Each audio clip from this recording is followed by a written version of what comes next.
உலகெங்கும் போர் பதற்றங்கள் அதிகரித்து வரும் நிலையில் பிரித்தானியாவில் வாழும் மக்கள் அவசரகால சூழ்நிலைகளை எதிர்கொள்ள தயாராக அரசாங்கம் அறிவுறுத்தியுள்ளது. குறிப்பாக 3ஆம் உலகப் போர் போன்ற ஒரு பாரிய நெருக்கடி ஏற்பட்டால் வீடுகளில் சேமித்து வைக்க வேண்டிய 9 முக்கிய பொருட்கள் குறித்து விவரங்களை அரசாங்கத்தின் பிரிப்பேர் இணையதளம் வெளியிட்டுள்ளது. மத்திய கிழக்கு நாடுகளில் நிலவும் போர் பதற்றம் மற்றும் சர்வதேச அரசியல் மாற்றங்களுக்கு மத்தியில் பிரித்தானிய அமைச்சர்கள் இந்த தயார் நிலை குறித்து வலியுறுத்தி வருகின்றனர்.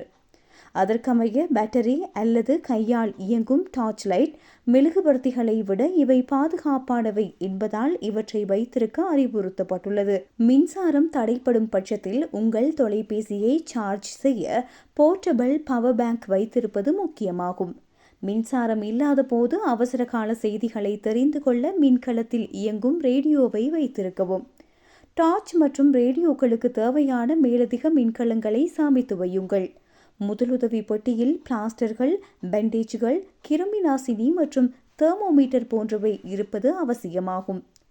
தண்ணீர் விநியோகம் தடைப்படும் போது சுகாதாரத்தை பேண ஹேண்ட் சானிடைசர் மற்றும் வெட் வைப்ஸ் என்பவற்றை பயன்படுத்தும் வகையில் அதனை வைத்துக் கொள்ளுமாறு அறிவுறுத்தப்பட்டுள்ளது. உலக சுகாதார அமைப்பின்படி ஒருவருக்கு ஒரு நாளைக்கு குறைந்தது 3 லிட்டர் தண்ணீர் தேவை. சமையல் மற்றும் சுகாதார தேவைகளையும் கருத்தில் கொண்டால் ஒருவருக்கு ஒரு நாளைக்கு 10 லிட்டர் வரை சேமிப்பது சிறந்தது.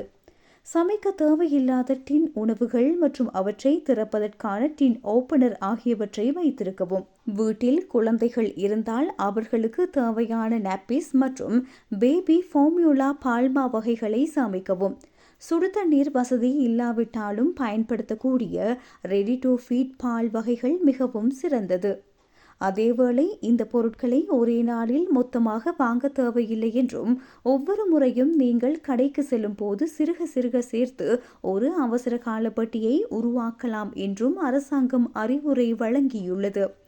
திடீர் மின்சார தடை, மோசமான வானிலை அல்லது தேச பாதுகாப்பு அச்சுறுத்தல் போன்ற எத்தகைய சூழலையும் எதிர்கொள்ள மக்கள் இப்போதிருந்தே தங்களை தற்காத்துக் கொள்ள வேண்டும் என அமைச்சர்கள் கேட்டுக்கொண்டுள்ளனர்.